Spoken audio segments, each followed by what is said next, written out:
Assalamualaikum warahmatullahi wabarakatuh. Halo semuanya. Pernah nggak sih kalian kepikiran kalau konsep ekonomi modern yang sering kita bahas sekarang itu udah dibahas 100 tahun lalu oleh salah satu tokoh Islam?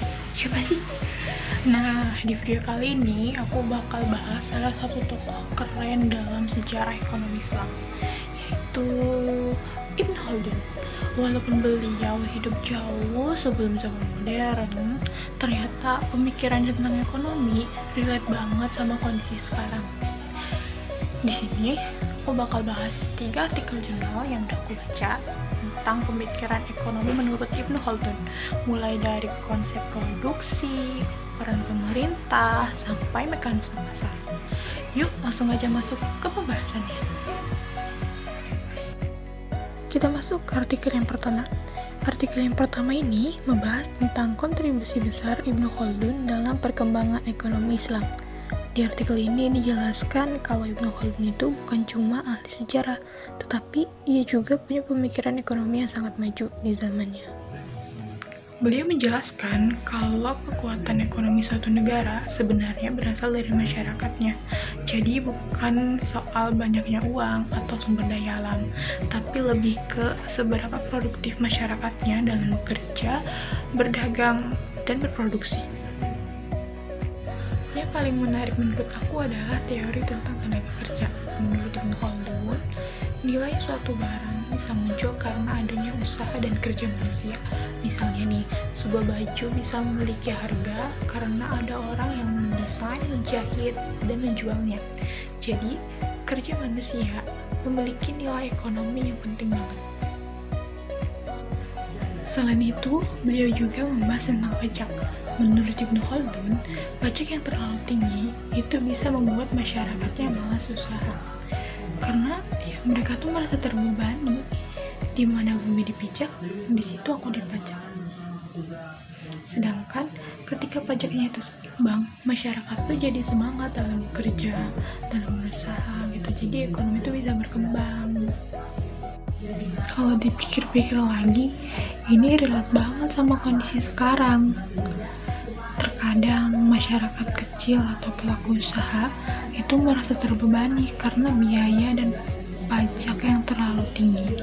Dari artikel ini juga terlihat bahwa kalau Ibn Khaldun itu sangat menekankan keseimbangan dalam ekonomi. Negara itu seharusnya mendukung masyarakatnya supaya produktif, bukan malah membuat mereka tuh merasa terbebani dan kesulitan berkembang. Artikel yang kedua membahas bagaimana pemikiran ekonomi Ibn Khaldun masih cocok diterapkan di era modern. Di artikel ini dijelaskan kalau pemerintah punya pengaruh besar terhadap kondisi ekonomi masyarakat. Menurut Ibn Khaldun, negara yang baik adalah negara yang bisa menjaga keadilan, keamanan, dan mendukung aktivitas perdagangan. Beliau juga menjelaskan kalau ekonomi itu nggak bisa dipisahkan dari kondisi sosial dan politik. Jadi kalau pemerintahnya adil, masyarakatnya merasa aman, lapangan kerja terbuka, dan perdagangan berjalan lancar, maka ekonomi juga ikut maju. Sebaliknya, kalau pemerintahnya korup, terlalu menekan rakyat, atau aturan ekonominya itu nggak adil, masyarakat tuh jadi kehilangan semangat untuk berkembang. Menurut aku, pemikiran ini tuh cocok banget sama keadaan sekarang. Kita bisa lihat sendiri kalau kebijakan pemerintah berpengaruh ke harga barang, peluang kerja, sampai kesejahteraan masyarakat. Yang keren lagi, Ibn Khaldun ternyata sudah membahas hubungan antara negara dan ekonomi jauh sebelum teori ekonomi modern berkembang. Makanya, beliau tuh sering dianggap sebagai salah satu pelopor ilmu ekonomi atau dijuluki sebagai bapak ekonomi dunia. Dari artikel ini, aku juga jadi paham kalau ekonomi Islam itu nggak cuma fokus pada cari keuntungan, tetapi juga memperhatikan keadilan sosial dan kesejahteraan masyarakat secara keseluruhan. Kita masuk ke artikel yang ketiga. Artikel yang ketiga ini membahas tentang produksi dan mekanisme pasar menurut Ibn Khaldun.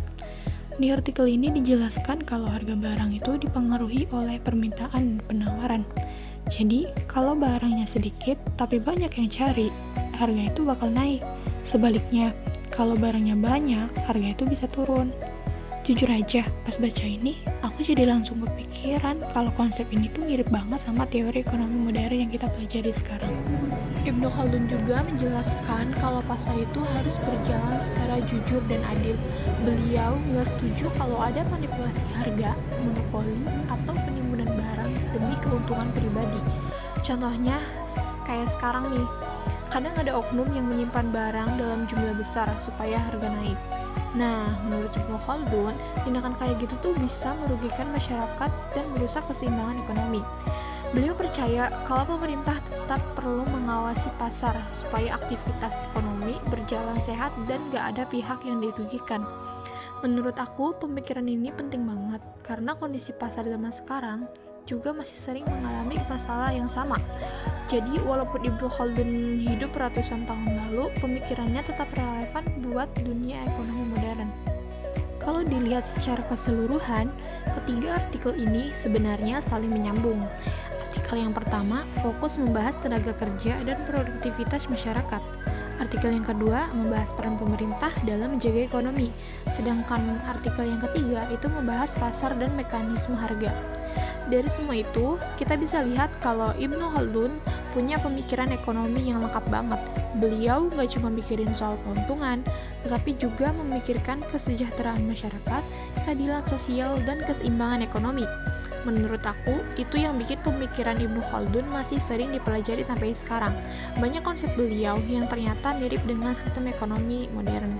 Jadi, bisa dibilang Ibnu Khaldun adalah salah satu tokoh Islam yang punya kontribusi besar dalam perkembangan ilmu ekonomi dunia.